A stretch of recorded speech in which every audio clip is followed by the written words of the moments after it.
Congolaises, Congolais, chers compatriotes, il y a 6 ans, je prenais congé de mes responsabilités en tant que président de la République, chef de l'État.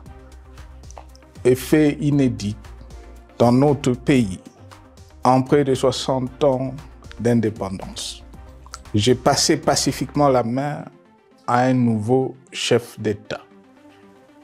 Depuis lors, je m'étais imposé un strict devoir de réserve, y compris quand j'ai fait l'objet, directement ou par mes proches interposés, de provocations, de déni de droit, d'humiliation, d'imputations dommageables et d'autres multiples atteintes à ma dignité.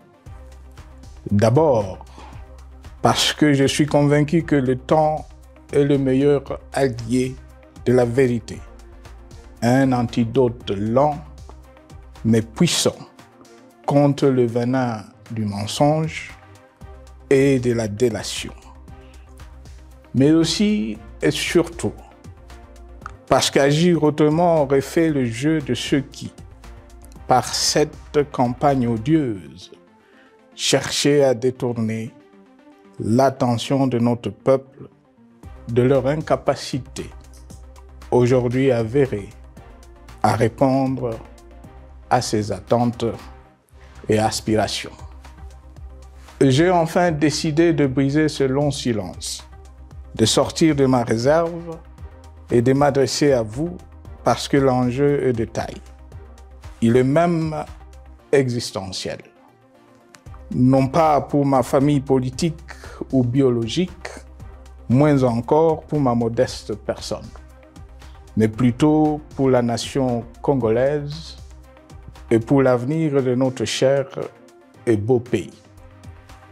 J'ai décidé de briser le silence parce qu'au vu de la situation que traverse notre pays, continuer à me taire m'aurait rendu poursuivable devant le tribunal de l'histoire pour non-assistance à plus de 100 millions de compatriotes en danger. Je saisis cette opportunité pour partager avec vous mes réflexions et participer ainsi à la recherche de la solution à la crise que traverse notre pays, la République démocratique du Congo, terre de nos ancêtres, car il est gravement malade et son pronostic vital engagé. Mieux que quiconque, vous en êtes conscient, car vous en faites quotidiennement les frais dans votre chair et vous en payez le prix. Mes chers compatriotes, vu l'importance stratégique de notre pays et le rôle qu'il est appelé à jouer, j'avais, de l'avènement au pouvoir du chef de l'État actuel, conclu avec lui un accord donnant naissance à la coalition entre nos forces politiques respectives. À propos de cet accord, beaucoup de contre-vérités ont été dites, y compris, fort malheureusement, par celui qui est censé connaître la vérité, parce qu'en étant l'un de deux principaux signataires. En attendant qu'au moment opportun, la vérité soit rétablie, preuve irréfutable à l'appui, permettez-moi pour l'instant d'affirmer qu'en ce qui me concerne, la conclusion de cet accord n'avait pour seule motivation que l'intérêt supérieur de la nation. Par cet accord de mutualisation de forces, j'entendais en effet permettre à mon successeur d'exercer dans la direction des affaires de l'État plus de pouvoir effectif que ce que la faible représentation de sa famille politique au sein de la nouvelle Assemblée nationale était en droit de lui conférer. Je voulais par ailleurs faciliter le fonctionnement harmonieux des institutions et éviter à la nation, comme à notre jeune démocratie, d'éventuelles crises politiques qui leur auraient été fatales. Cette première alternance pacifique et civilisée à la tête du pays avait suscité d'autant plus d'espoir qu'en janvier 2019, notre pays s'est trouvé en bien meilleur état qu'au moment de ma propre accession à la magistrature suprême en janvier 2001. Alors que j'avais trouvé un pays au bord de l'implosion, miné par une longue dictature et des guerres, sans institutions républicaines, économiquement en faillite et socialement déchiré. Bref, un pays dont l'incertitude de lendemain menaçait la stabilité de toute la région. Le 24 janvier 2019, j'avais en effet légué un bien meilleur héritage à mon successeur, à savoir un pays réunifié, largement pacifié et dont les limites territoriales correspondaient exactement à celles qu'elles étaient au 30 juin 1960. Une nation reconstituée, réconciliée et fière de sa diversité. Un État doté d'une constitution progressiste et des institutions fonctionnant harmonieusement. Une économie dynamique et résiliente et débarrassée du fardeau de la dette hérité de régimes antérieurs, du fait de multiples réformes structurelles engagées.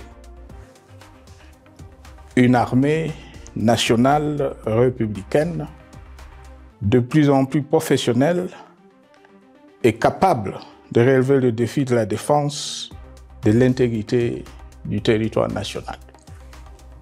Une démocratie en constante consolidation, avec notamment l'organisation sur fonds propres d'un troisième cycle électoral.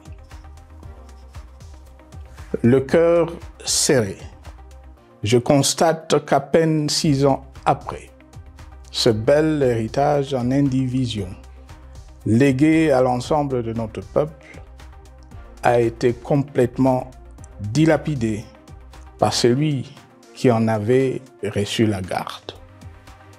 Que notre pays offre un spectacle de plus désolant et qu'il suscite d'autant plus de désespoir au sein de notre peuple et de pitié et de moquerie à travers le monde, que l'inconscience de ses dirigeants ne permet aucun espoir de redressement. Cette détérioration rapide de la situation générale du pays est principalement due à l'inverse du pouvoir sans limite. Le nouveau dirigeant s'illustre en effet par une série de remises en cause, reniements et violations intentionnelles de la Constitution, avec en toile de fond la volonté irrésistible de concentrer tout le pouvoir entre les mains d'un seul homme, au mépris du pacte qui cimentait la cohésion de notre peuple. Le premier acte de remise en question de ce pacte républicain, véritable socle de stabilité et de cohésion nationale, a consisté à violer délibérément la Constitution et les lois pertinentes lors du premier remaniement de la Cour constitutionnelle par le président de la République. La violation de ce texte juridique, fondement de tout état de droit, pour de simples raisons de confort politique est devenue depuis lors une marque distinctive de la gouvernance de notre pays. Dans le même esprit, en décembre 2020, il fut organisé un coup d'État institutionnel à la suite du renversement en pleine mandature d'une majorité parlementaire, pourtant dévolue par le peuple souverain, ainsi que le gouvernement qui en était issu. S'en sont ainsi suivis la nomination illégale de membres de la Commission électorale nationale indépendante, ainsi que le simulacre des élections de décembre 2023, organisé en violation du cadre juridique et de normes internationales pertinentes, qui, par une ampleur sans précédent de la fraude, ont amplifié l'illégitimité des institutions et de leurs animateurs. Le coup de grâce a été donné par l'annonce du projet de changement de la Constitution, un projet dont la réalisation liquiderait totalement le consensus national de Sun City. Les conséquences négatives de cette gouvernance non orthodoxe sont pour le moins stupéfiantes. Le pays est ainsi devenu un espace de non-droit. La République a cessé d'être démocratique et la volonté du chef de l'État tient désormais lieu de loi suprême, supplantant la Constitution et les lois. En revanche, érigé en politique du gouvernement, le populisme et la démagogie, le mensonge et l'arrogance, la discrimination et la stigmatisation de certaines composantes de notre peuple, l'institutionnalisation du tribalisme et du népotisme, l'opposition de communautés nationales les unes aux autres, le discours de haine et l'injustice ainsi que l'impunité ont d'autant plus aisément détruit la cohésion nationale et le vivre ensemble que l'opulence outrancière et le non-respect de la parole donnée sont les maîtres mots de la classe politique au pouvoir. Ce qui a rendu le pays fragile et donc vulnérable. Plus grave, le repli identitaire, dangereux pour l'édification de toute nation, a refait surface, avec ses vieux démons dont l'intolérance et la division, et circonstances aggravantes, véhiculées et financées par les tenants du pouvoir. Face à cette dérive, le Parlement a abdiqué de sa mission constitutionnelle de contre-pouvoir. Il a ainsi cessé d'être le temple de la démocratie, le lieu par excellence de l'expression législative et la volonté du souverain primaire, pour ne plus être qu'une chambre d'enregistrement de la volonté d'une seule personne. Quant à la justice, garante constitutionnelle des libertés publiques et du socle de valeurs, qui structure notre identité et forge notre unité, elle a complètement démissionné de ses responsabilités, se laissant ouvertement instrumentalisée à des fins politiques. Elle n'est donc plus qu'un instrument d'oppression d'une dictature qui tente désespérément de survivre à contre-courant de l'histoire, par la terreur et l'imposition de la pensée unique.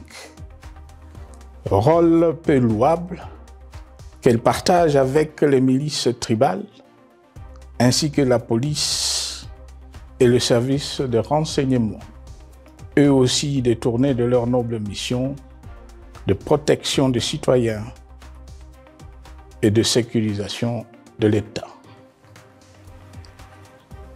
Sur le plan économique, la situation est de plus inquiétante. Malgré l'augmentation des recettes publiques, essentiellement due à l'arrivée à maturité de toutes les réformes courageusement votées de 2002 à 2018, notamment le nouveau code minier, forestier, des hydrocarbures, des assurances et de la sous-traitance, et un niveau d'aide financière accru de la part des institutions de Bretton Woods. Aucun investissement n'a été réalisé pour doter le pays d'infrastructures modernes, soutenir des réformes structurelles et stimuler la croissance. Par contre, l'inflation et la dépréciation monétaire, jadis vaincues, sont de retour. La corruption et le détournement de deniers publics ont atteint un niveau inédit. Et l'endettement public que nous avions maîtrisé de 2010 a de nouveau grimpé en flèche, dépassant la barre de 10 milliards de dollars et suscitant des inquiétudes légitimes quant à la solvabilité à moyen et long terme du pays. Les conséquences sur le plan social sont aussi dramatiques. Aggravation du chômage, accumulation des arriérés des salaires des agents de l'État, baisse drastique du niveau de vie de la population et recrudescence du banditisme urbain, de l'exode rural et de la famine dans un nombre croissant de provinces. Les Congolais sont désormais en proie à une véritable angoisse existentielle. Parmi les victimes résignées de ce gâchis se trouve en bonne place notre jeunesse, qui a été pourtant de tout le combat démocratique et qui a beaucoup cru aux vertus de l'alternance pacifique. Aujourd'hui, sans repère ni perspective sérieuse du lendemain, ils se sont abandonnés, laissés à la merci des entrepreneurs de conflits et de vendeurs d'illusions de tous bords. Rien de ce qui lui a été promis depuis 6 ans n'a été réalisé. À cette jeunesse désabusée, comme à l'ensemble de notre peuple, nous tenons à donner une assurance. L'échec d'un régime compromet, mais ne scelle pas définitivement le sort d'un peuple. Mes chers compatriotes, s'agissant de la situation sécuritaire, dans les grandes agglomérations comme dans nos campagnes, elle est partout plus que préoccupante. C'est le cas notamment au nord Kivu, au sud Kivu, en Ituri, au Maniema, au Tanganyika, au Katanga et au Mai-Ndombe, province pourtant voisine de Kinshasa, capitale du pays et siège des institutions.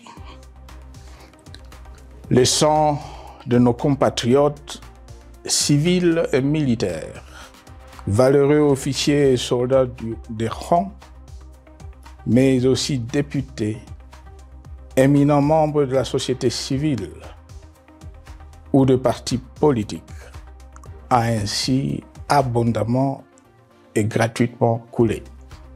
du fait de l'intolérance, du cynisme, voire pire, d'un terrorisme d'État pratiqué dans un seul et unique dessein, l'abus du pouvoir pour le pouvoir. C'est le cas, entre autres, de plusieurs centaines de détenus du centre pénitentiaire de rééducation de Makala, sauvagement abattus dans la nuit du 1er au 2 septembre 2024, victimes sans défense d'un crime incontestable contre l'humanité, à ce jour resté impuni. Il en est de même de membres de la secte mystico-religieuse Wazalendo de Goma, de jeunes de la Junafek à Lubumbashi et du massacre des adeptes de l'église Mbidi à Kilwa. Cette déliquescence de la situation sécuritaire est due à la mauvaise gouvernance du pays, qui dans ces secteurs est aujourd'hui caractérisé par une formation militaire bâclée, des recrutements et mises en place ethniquement motivés, ainsi que par l'emprisonnement sans jugement, aussi bien de plusieurs militaires et officiers de haut rang que des agents de l'ordre et de sécurité, majoritairement swahiliphones. Bien plus, à l'armée nationale, bouclier de la nation, instrument de préservation de l'indépendance nationale et de l'intégrité territoriale, il a été substitué de bandes de mercenaires, de groupes armés, de milices tribales et de forces armées étrangères qui ont non seulement montré leurs limites, mais aussi enfoncé le pays dans un chaos indescriptible.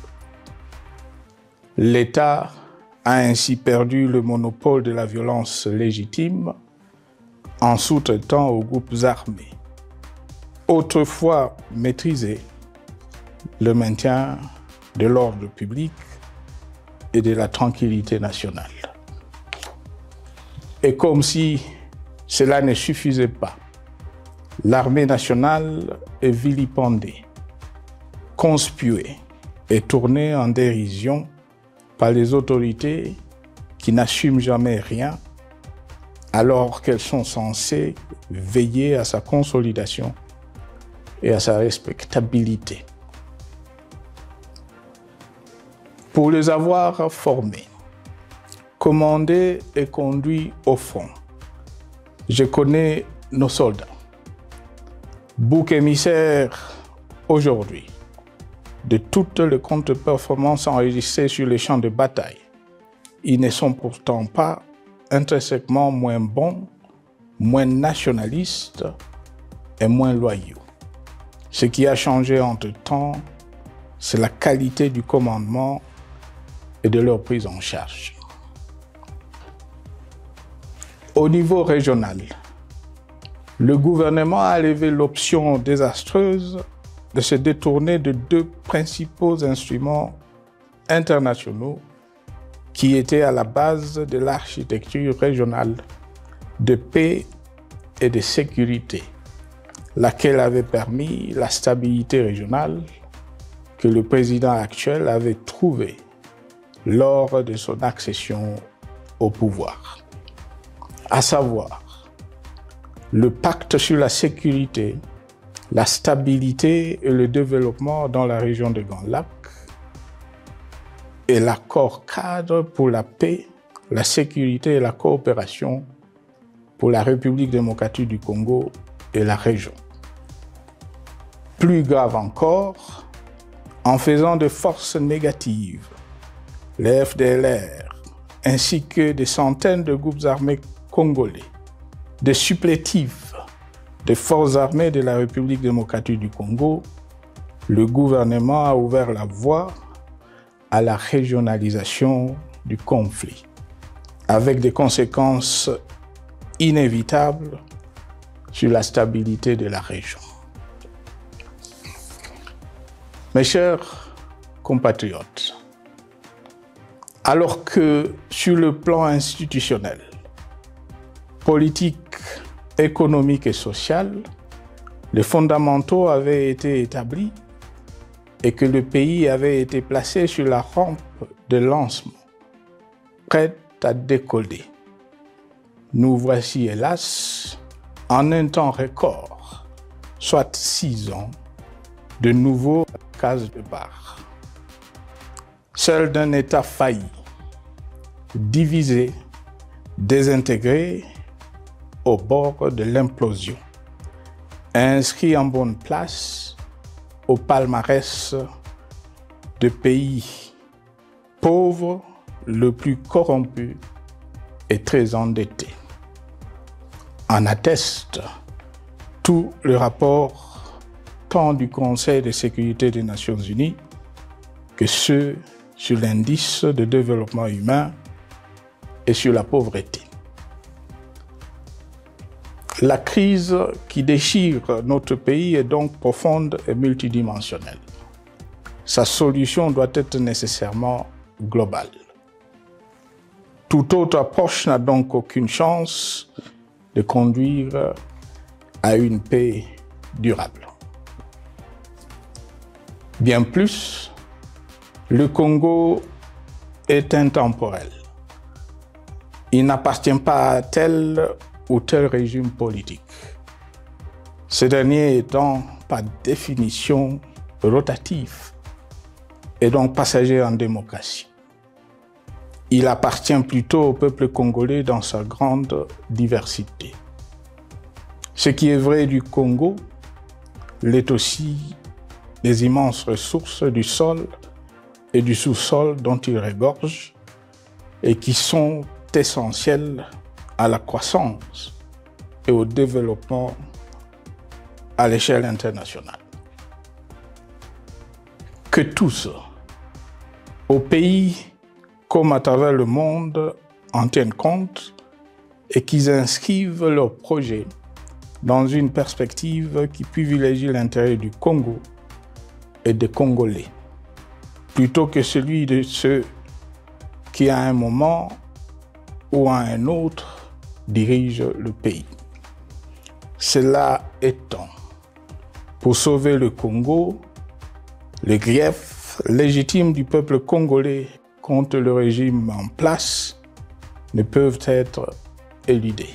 En compte, la dictature doit prendre fin et la démocratie, tout comme la bonne gouvernance économique et sociale, doivent être restaurées.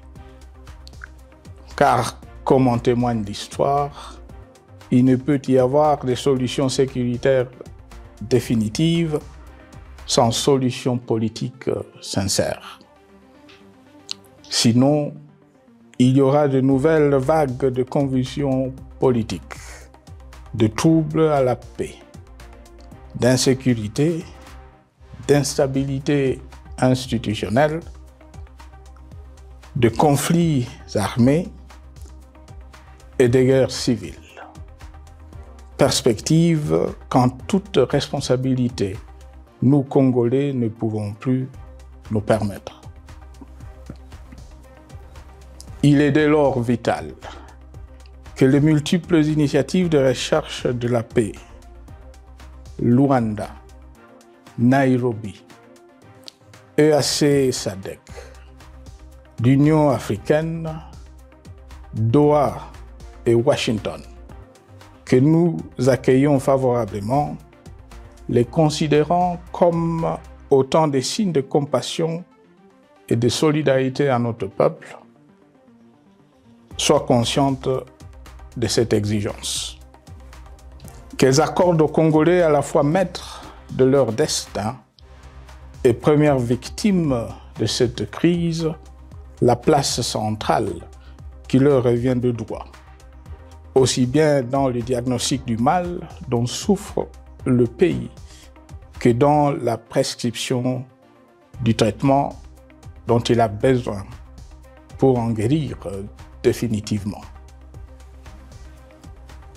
Il convient de noter à ce sujet que le gouvernement de Kinshasa s'est enfin résolu à se mettre autour d'une même table avec l'AFC M23 depuis plusieurs semaines à Doha, même si bizarrement, il continue à considérer comme un crime le fait que les autres Congolais se parlent entre eux. C'est le lieu pour moi de saluer la démarche des évêques de la CENCO et de l'ECC, qui a le mérite de n'exclure du débat aucun sujet ni aucun de nos compatriotes. Sans être parfaite, cette initiative conjointe des Églises mérite le soutien et, si nécessaire, des enrichissements de la part de notre peuple.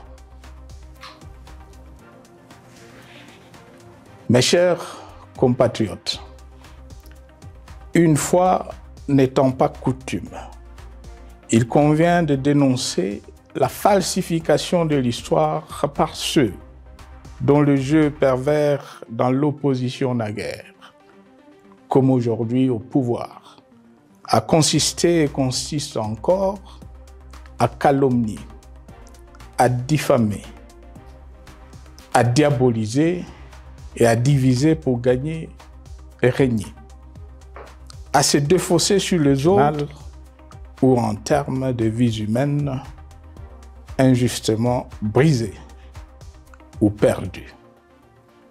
Une preuve, s'il en fallait encore, vient de nous en être donnée une fois de plus. Il y a quelques jours, en effet, suite à une simple rumeur de la rue ou des réseaux sociaux sur ma prétendue présence à Goma, où je veux me rendre dans les prochains jours, comme annoncé par ailleurs, le régime en place à Kinshasa a pris des décisions arbitraires, avec une légèreté déconcertante qui témoigne du recul spectaculaire de la démocratie. Mieux que quiconque, vous savez que pour moi, le Congo est la priorité absolue, que sa souveraineté et son intégrité territoriale ne sont pas négociables, que mon engagement pour la démocratie, la cohésion nationale, la paix et la stabilité n'est pas un slogan creux, et que le respect de la Constitution et des lois du pays, autant que celui de la parole donnée, sont sacrés. Militaire, j'ai juré de défendre la patrie jusqu'au sacrifice suprême. Hier au pouvoir, aujourd'hui en dehors du pouvoir, je demeure plus que jamais fidèle à ce serment. En ce moment où le pays est de nouveau divisé, appelé par le destin, j'ai le devoir d'œuvrer à la recherche de la paix et de contribuer à la reconstruction de notre pays qui se meurt. C'est dans cet esprit que j'ai choisi ce moment pour exprimer ma sympathie à l'endroit de toutes les victimes du conflit en cours, de réconforter et marquer ma solidarité avec la population de la partie orientale. Vous, qui êtes abandonnés par le pouvoir central, qui semble avoir pris le parti de vous punir, entre autres, en déconnectant les institutions financières du réseau bancaire national et en restreignant le mouvement de personnes et de biens.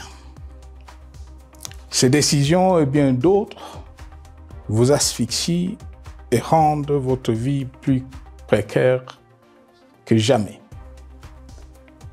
J'en appelle aux uns et aux autres, en particulier au gouvernement, d'humaniser les conditions de vie de nos compatriotes de cette partie du territoire national.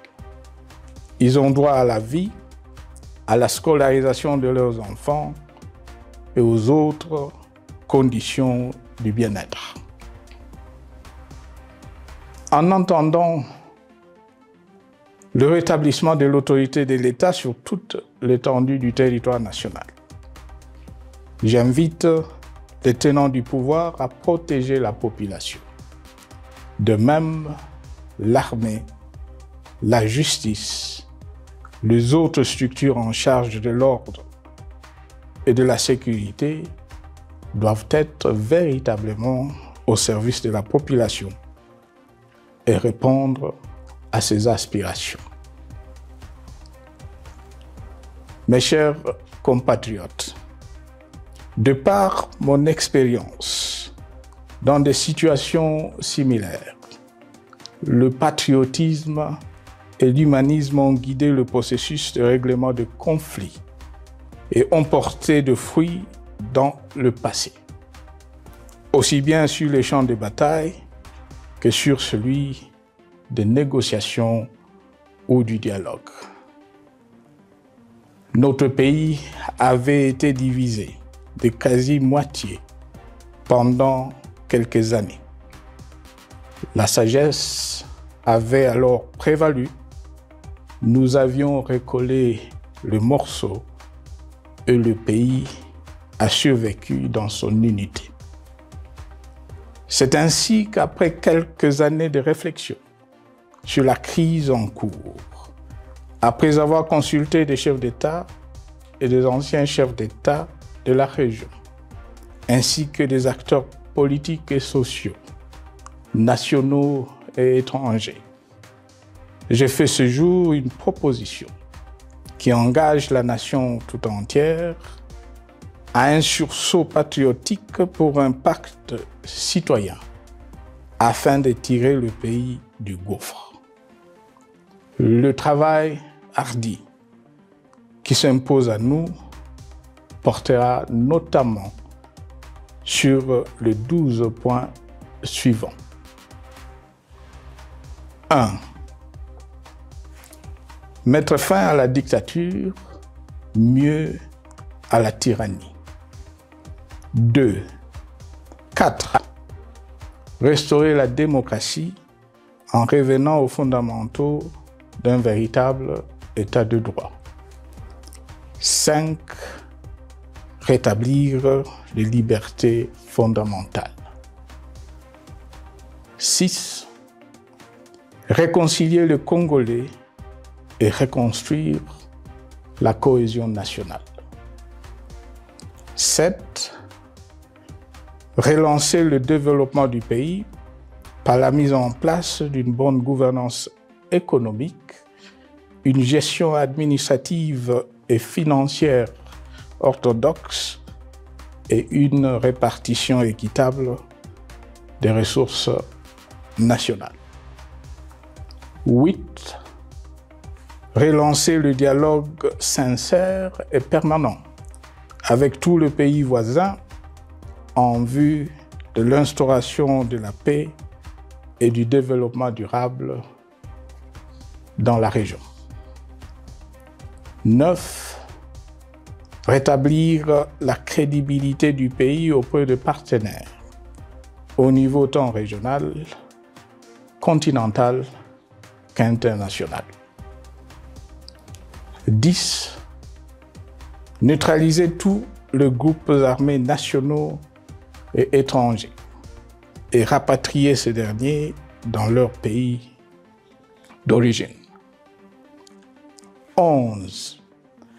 Mettre définitivement fin au recours et à l'utilisation des mercenaires, conformément à la Convention de l'Union africaine sur l'élimination du mercenariat en Afrique du 3 juillet 1977 et à la résolution des Nations Unies du 4 décembre 1989 portant sur la Convention internationale contre le recrutement, l'utilisation, le financement et l'instruction de mercenaires et rapatrier sans condition ceux qui sont déjà déployés sur le sol congolais.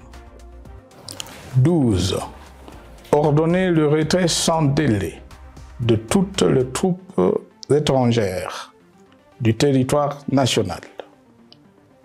À ce sujet, je salue la décision sage des pays de la SADC de retirer les troupes de la SAMI DRC de notre pays. Vu l'immensité de la tâche ainsi décrite, je lance un appel solennel à tous les Congolais, sans distinction de sexe, d'ethnie, d'âge, de classe sociale, de zone géographique ou d'appartenance politique, qui aiment passionnément le Congo, qui sont prêts à tous les sacrifices, qui adhèrent sans réserve au pacte républicain de Sun City et qui tiennent au respect de la Constitution du 18 février 2006, à se dire autour de ces objectifs. Il s'agit de la refondation de l'État et de l'édification d'un pays qui a perdu ses repères. Mobilisons-nous et mettons à profit tous les moyens à notre disposition pour restaurer l'unité nationale, sauver le Congo et préserver son indépendance. Car l'Afrique et le monde nous regardent. Mes chers compatriotes, le Congo vaut mieux que la caricature qu'en donnent ses dirigeants actuels. Le Congo mérite mieux que cette politique extérieure faite de jérémiades et de mendicité. J'ai donc la ferme conviction que le peuple congolais est capable, aujourd'hui comme en 1960, de vaincre le démon de la division. Qu'il est capable aujourd'hui, comme au cours de la décennie 90, de vaincre la tyrannie et la tentation du pouvoir absolu. Qu'il est capable aujourd'hui, comme en 2003, de prendre le dessus sur ce qui nous divise et de mettre fin à la violence armée qui oppose ses enfants. Pour y parvenir, chacun doit jouer sa partition. Je m'engage à jouer la mienne. Que Dieu bénisse la République démocratique du Congo, qu'il bénisse individuellement chacun de vous. Je vous remercie.